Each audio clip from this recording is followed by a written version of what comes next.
Episode 18 की शुरुआत में मास्टर जिन्मी की स्पिरिट सील रिमूव कर देती हैं। वाटर गॉड जिन्मी से कहता है, लगता है सील रिमूव हो चुकी है, लेकिन मुझे अभी भी तुम्हारी ट्रायल को लेकर डर है। तो जिन्मी कहती है, लेकिन मास्टर ने मेरे हाथों में ब्रह्मा की राख लगाई है, और अगर मुझे कुछ होगा तो आप और आंट लिंशु मुझे बचा लोगे। अब वाटर गॉड उससे पूछता है, ये रोरो कौन है? तो जिन्मी कहती है, रोरो मेरी फ्रेंड थी, लेकिन अब वो एक प्लांट बन चुकी है। मुझे खुशी है कि मैं जल्दी ही उससे वापस मिल पाऊंगी। वाटर गॉड कहते हैं, अब तुम्हें वापस वाटर मिरर में चले जाना चाहिए, लेकिन कहीं और मत जाना। अब हमें यहाँ एक सैनिक दिखाया जाता है। वो सैनिक जिन्मी को देखकर कहने लगता है, आप जिन्मी है ना, जिनकी शादी नाइट इमोर्टल से होने वाली है? क्या मैं आपसे कुछ पूछ सकता हूँ? जिन्मी कहती है, हाँ बिल्कुल। तो वो कहता है, मेरे पिताजी कहते हैं एक इंसान 4 वाइफ रख सकता है, तो नाइट इमोर्टल आपसे शादी करने के बाद अगर किसी और से भी शादी कर लें तो आपको क्या कोई प्रॉब्लम होगी? तो जिन्मी कहती है, ये नाइट इमोर्टल का निजी मामला है, मुझे इसमें क्या परेशानी होगी? तो वो सैनिक खुश हो जाता है और अब जिन्मी से पूछने लगता है, क्या आप मुझे बता सकती हैं नाइट इमोर्टल को किस तरीके की लड़कियां पसंद है? जिन्मी कहती है, उन्हें मेरे जैसी लड़कियां पसंद है, और सोचने लगती है, क्या ये सैनिक नाइट इमोर्टल को पसंद करने लगा है? तो वो कहता है, मेरी एक फ्रेंड है जो नाइट इमोर्टल को बहुत पसंद करती है। तभी वहाँ फायर इमोर्टल आ जाता है और उससे पूछता है, तुम्हें यहाँ पहले तो कभी नहीं देखा, तुम कौन हो? तो वो सैनिक कहता है, मैं नाइट इमोर्टल के लिए काम करता हूँ। तो फायर इमोर्टल कहता है, रात का समय हो रहा है, तुम्हें अब अपनी शिफ्ट पर चले जाना चाहिए, और वो सैनिक वहाँ से चला जाता है।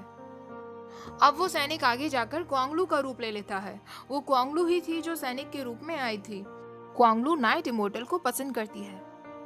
अब शुफैंग और जिन्मी के पास वहाँ मून इमोर्टल भी आता है और जिन्मी से कहने लगता है, जब से तुम अपनी ट्रू फॉर्म फ्रॉस्ट फ्लावर में आई हो, तुम बहुत कमजोर हो गई हो।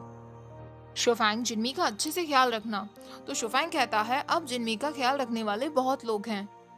जिन्मी मून इमोर्टल से कहती है, मेरे बारे में छोड़ो, लेकिन आप एक फॉक्स हैं। मैंने सुना है फॉक्स की 8 या 9 टेल होती हैं, लेकिन आपकी एक ही टेल क्यों है? तो फॉक्स फेरी कहता है, अगर मेरी 8 या 9 टेल्स हुई और मैं उन्हें हिलाऊंगा तो ऐसा लगेगा जैसे कोई पिकॉक अपने पंख खोले हुए हो, जैसे कि सुहा। जिन्मी मून इमोर्टल को सुहा के रूप में इमेजिन करने लगती है। तभी वहां सुहा आ जाती है और जिन्मी से कहने लगती है, मैंने सुना है आप और नाइट इमोर्टल शादी करने वाले हैं, तो आपकी शादी की क्या डेट फिक्स हुई है? जिन्मी कहती है, अभी डेट फिक्स नहीं है। शुफैंग सुहा से कहता है, तुम्हें अब माँ से मिलने जाना चाहिए, वो तुम्हारा इंतजार कर रही हैं। सुहा जाते जाते जिन्मी से कहती है, जब भी शादी की डेट फिक्स्ड हो मुझे जरूर बुलाना। अब शुफैंग जिन्मी से कहने लगता है, क्या तुम सच में रुन्यू से शादी करने वाली हो? जिन्मी कहती है, हाँ, सब लोग खुश हैं और पिताजी और आंट लिंचू को भी लगता है कि ये सही डिसीजन है। लेकिन जब भी हम इस शादी के बारे में बात करते हैं तो मुझे ऐसे क्यों देखते हो? शुफैंग कुछ नहीं बोलता और वहां से चला जाता है। मून इमोर्टल जिन्मी से कहता है, तुम्हें शुफैंग से शादी करनी चाहिए। तो जिन्मी कहती है, तुम्हें लगता है वो अच्छा है तो तुम उससे शादी कर लो।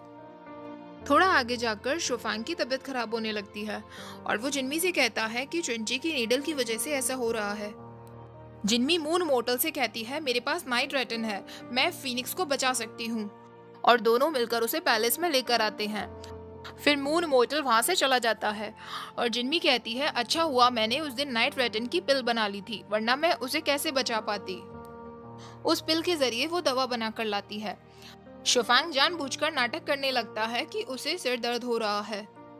जिन्मी उसे वो दवा पिलाने की कोशिश करती है, लेकिन शुफैंग हर बार कोई बहाना लगा देता है। तो जिन्मी कहती है, अगर तुमने फिर कोई बहाना लगाया तो मैं तुम्हें वैसे दवा पिलाऊंगी जैसे मैंने लास्ट टाइम पिलाया था, मतलब माउथ टू माउथ। शुफैंग ये सुनकर जिन्मी को किस करने लगता है और कहता है, लगता है तुम्हारे नाइट रेटन का असर अब कम हो गया है, मुझे अभी भी चेस्ट में पेन हो रहा है। जिन्मी कहती है, क्यों ना मैं तुम्हारी मसाज कर दूं। अब सुबह हो जाती है और जिन्मी उठकर कहती है, फीनिक्स का दर्द कम करने के लिए मुझे पूरे 5 बार नाइट रेटन उगाना पड़ा, और वहां से चली जाती है। उसके जाते ही शुफैंग कहने लगता है, इसका मतलब तुम अभी भी मेरी चिंता करती हो। अब जिन्मी बीस्ट ऑफ ड्रीम को मरने का नाटक करना सिखा रही थी। बीस्ट ऑफ ड्रीम को ऐसी हालत में देखकर रुन्यू घबरा गया और उसके पास आकर कहने लगा, बीस्ट ऑफ ड्रीम को क्या हुआ? तभी वो उठकर खड़ा हो जाता है और जिन्मी हंसने लगती है और रुन्यू से कहती है मैं उसे सिखा रही थी कि मरने का नाटक कैसे करते हैं, क्योंकि वो बहुत कमजोर है। अगर कोई विशाल जानवर इसके सामने आएगा तो ये मरने का नाटक कर सकता है और अपना प्रोटेक्शन कर सकता है। अब रुन्यू जिन्मी का हाथ पकड़ते हुए कहता है मैं नहीं चाहता कि तुम मरने का नाटक भी करना सीखो, क्योंकि जब तक मैं तुम्हारे साथ हूँ मैं तुम्हें हर परेशानी से बचाऊंगा। तभी वहाँ वाटर गॉड आ जाता है और जिन्मी से पूछता है कि कल रात वो कहाँ थी। इससे पहले कि जिन्मी बताती कि वो शुफांग के पास थी, रुन्यू उसे रोकते हुए कहता है कि वो मून इमोर्टल के साथ ओपेरा देखने गई थी। अब वाटर गॉड कहने लगता है फ्लावर रेल्म में बारिश नहीं हुई तो रेनबो कैसे दिख रहा है? तो रुन्यू कहता है ये रेनबो मैंने बनाया है ताकि जिन्मी अगर कभी भी अपना रास्ता भूल जाए तो वो इस रेनबो के जरिए आ सके और उसे हमेशा याद रहे कि रेनबो की दूसरी तरफ कोई है जो उसका इंतजार कर रहा है। वाटर गॉड नाइट इमोर्टल से कहता है मैं पहले तुम दोनों का मैरिज कॉन्ट्रैक्ट तोड़ने वाला था, लेकिन मैंने हेवन गेट पर तुम दोनों की बातें सुनी। मुझे पता चल गया कि जिन्मी तुमसे बहुत प्यार करती है। ये सच है कि मुझे हेवन फैमिली बिल्कुल पसंद नहीं, लेकिन तुम जिन्मी को बहुत अच्छे से ट्रीट करते हो और मुझे पता है तुम बहुत अच्छे हो और मैं जिन्मी को उसके प्यार से दूर नहीं कर सकता। मेरी बेटी इस दुनिया के बारे में ज्यादा कुछ नहीं जानती, अब मैं जिन्मी को तुम्हारे हवाले करता हूँ। नाइट इमोर्टल कहता है मैं जिन्मी का हमेशा ख्याल रखूंगा। अब आप दोनों साथ में समय बिताइए, मैं चलता हूँ। और ऐसा कहकर रुन्यू वहाँ से चला जाता है। अब वाटर गॉड जिन्मी से कहता है जिन्मी तुम्हें अब चीवू पैलेस नहीं जाना चाहिए। जिन्मी कहती है लेकिन क्यों? फीनिक्स मेरा दोस्त है, अगर मैं उससे नहीं मिलने जाऊंगी तो वो बुरा मान जाएगा। तो वाटर गॉड कहता है हालांकि फायर इमोर्टल बहुत ही शक्तिशाली इमोर्टल है, लेकिन वो बहुत घमंडी है और उसकी माँ। ऐसा कहकर वो चुप हो जाता है और कहता है छोड़ो इन सब बातों को, लेकिन अब तुम्हारी एंगेजमेंट रिन्यू से हो चुकी है और तुम उसकी फीलिंग्स को हर्ट मत करना। जिन्मी कहती है मैं समझ गई। इधर हेवन रैल्म के एम्परर को पता चलता है कि रिवर ऑफ अनमाइंडफुलनेस यानी कि वो नदी जो हेवन रैल्म और डेमन रैल्म का बॉर्डर है, वहां पर नॉर्थ और साउथ के दो किंग आपस में एक क्षेत्र के लिए लड़ रहे हैं। एम्प्रेस कहती है क्या डेमन रैल्म के तीनों किंग इस बात पर कोई ध्यान नहीं दे रहे, और कहती है अगर ये लड़ाई ऐसे ही चलती रही तो हेवन रैल्म पर भी फर्क पड़ सकता है। शुफांग तुम्हें अपने पिताजी की मदद करनी चाहिए। तो शुफांग कहता है मैं एक सेना की टुकड़ी लेकर वहां जाऊंगा और हम उस रिवर को गार्ड करेंगे। रुन्यू भी ऐसा कहता है, लेकिन एम्परर रुन्यू को ना भेजकर शुफांग को वहां जाने के लिए कह देते हैं, जिससे एम्प्रेस खुश हो जाती है, लेकिन रुन्यू को बुरा लगने लगता है। इधर जिन्मी देखती है कि सील हट जाने के बाद उसकी पावर सचमुच में बहुत बढ़ गई हैं। लिंशु उससे कहती है कि वाटर गॉड ने हेवनली एम्पर से तुम्हें इमोर्टल बनाने की बात की है। तभी जिन्मी की फ्रेंड लिंचाओ आकर उसे बताती है कि तुमसे मिलने फीनिक्स आया है। जिन्मी उससे मिलने जाती है तो शुफांग उससे कहता है तुमने अपने बालों से फीनिक्स फेदर क्यों हटा दिया? तो जिन्मी कहती है पिताजी ने वो हटवा दिया और कहा कि फ्लावर रैल्म में वैसे भी मैं सेफ हूँ और मुझे इसकी जरूरत नहीं है। तो शुफांग कहता है हाँ अब तो तुम्हारे साथ तुम्हारे पिता हैं, तुम्हें मेरी क्यों जरूरत पड़ेगी? जिन्मी कहती है नहीं ऐसा नहीं है, तुम मेरे। ऐसा कहकर वो रुक जाती है। तो शुफांग कहता है मैं तुम्हारा क्या हूँ? तभी वहाँ वाटर गॉड आ जाता है। शुफांग कहता है मैं सेना लेकर रिवर की तरफ जा रहा हूँ, मैं जिन्मी को गुड बाय कहने आया था।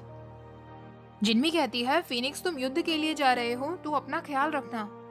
शुफांग कहता है दुख की बात है कि मैं तुम्हें इमोर्टल बनते हुए नहीं देख पाऊंगा। अब वाटर गॉड लिंशु से कहता है आज मैं फायर इमोर्टल से मिला था, लेकिन वो अपने युद्ध के लिए जा रहे थे इसलिए मैं उनसे बातें नहीं कर पाया, लेकिन मैं उनसे कुछ बात करना चाहता था। तो लिंशु कहती है फायर इमोर्टल काफी अच्छे इंसान हैं, वो अपने पेरेंट्स जैसे नहीं हैं, वो जिन्मी को भी बहुत अच्छे से ट्रीट करते हैं। तो वाटर गॉड कहता है जिन्मी और रुन्यू आपस में एक दूसरे से प्यार करते हैं। फायर इमोर्टल चाहे कैसे भी इंसान क्यों ना हो, लेकिन उन्हें दो लवर्स के बीच में नहीं पड़ना चाहिए। अब जिन्मी का इमोर्टल बनने का समय आता है। एम्परर उसे देखकर पुराने दिन याद करने लगता है। ज़िफैन उससे कहा करती थी कि हम 9 हेवंस घूमने कब जाएंगे। तो एम्परर कहता था जब हमारे बच्चे होंगे तो हमारा बेटा मेरी जगह लेगा और हमारी बेटी फ्लोरा इमोर्टल बनेगी, फिर मैं तुम्हें दुनिया की सैर कराने ले चलूंगा। अब एम्परर जैसे ही जिन्मी को न्यू फ्लोरा इमोर्टल घोषित करने वाला होता है, तभी लॉर्ड लियो उठकर कहता है, एम्परर, हेवन में कभी भी किसी फेरी को इस तरीके से इमोर्टल घोषित नहीं किया गया। ये नियमों के खिलाफ है। कृपया आप इस बारे में फिर से सोचें। अब वहाँ गॉड युआनजी को बुलवाया जाता है, जो भविष्यवाणी करती है। युआनजी कहती है, योर हाइनेस, मैं कुछ समय से संकेत देख रही हूँ। हेवन रेल्म की तरफ तबाही बढ़ रही है। मैंने इसका कारण जानने की कोशिश की तो सारे इशारे जिन्मी की तरफ हो रहे हैं। जिन्मी बहुत दयालु इंसान है, लेकिन उनकी आत्मा शुद्ध नहीं है। लॉर्ड धोमू यानी वाटर गॉड की जो मास्टर थी, वो भी ये बात जानती थी। जिन्मी कम मैजिकल पावर्स के साथ पैदा हुई थी और उसकी ट्रेनिंग भी बहुत कम है। अगर जिन्मी की आत्मा को शुद्ध किए बिना उन्हें इमोर्टल बनाया गया तो मुझे डर है 6 रेल्स में तबाही मच जाएगी। रुन्यू कहता है, गॉड युआनजी, क्या आप इसका कोई सॉल्यूशन बता सकती हैं? युआनजी कहती है, जिन्मी को रिडेम्पशन द्वारा गुजरना होगा। उन्हें हेवन रेल्म की सारी यादें भुलाकर 10 साल तक ह्यूमन रेल्म में रहना होगा। ह्यूमन रेल्म के 10 साल हेवन रेल्म के 10 दिन के बराबर होते हैं। अगर वो ऐसा करती हैं तो वो उस पाप से मुक्त हो जाएंगी। जिन्मी अर्थ पर जाने के लिए खुश हो जाती है क्योंकि उसे अर्थ का टेस्टी फूड खाना था।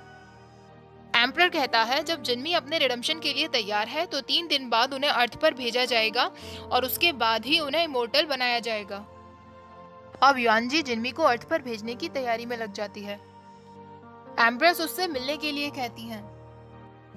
एम्प्रेस उससे कहती हैं, ह्यूमन वर्ल्ड में तुम्हें जिन्मी का जीवन बहुत दुख और कष्टदायक बनाना है। जिन्मी जैसी मामूली सी फेरी अगर इमोर्टल बन गई तो आगे जाकर बहुत सारी फेरीज इमोर्टल बनने के लिए कहेंगी।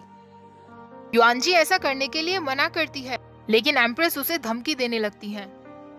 युआनजी कहती है, मैं अपनी पूरी कोशिश करूंगी। गाइज, ये जो युआनजी हैं, ये एक्चुअली अगर आपने एशेस ऑफ लव का एंडिंग सॉन्ग सुना हो तो उसकी सिंगर हैं। अगर नहीं सुना तो जरूर सुनना, इतना ऑसम सॉन्ग है। एशेस ऑफ लव के सारे ही सॉन्ग्स और उसके बैकग्राउंड म्यूजिक बहुत ही ज़्यादा अच्छे लगते हैं। Anyways, it was the end of episode 18। I hope आपको एक्सप्लेनेशन अच्छा लगा होगा। वीडियो पसंद आई हो तो लाइक, शेयर और मेरे चैनल को सब्सक्राइब करना मत भूलना। Thank you for watching. Bye bye.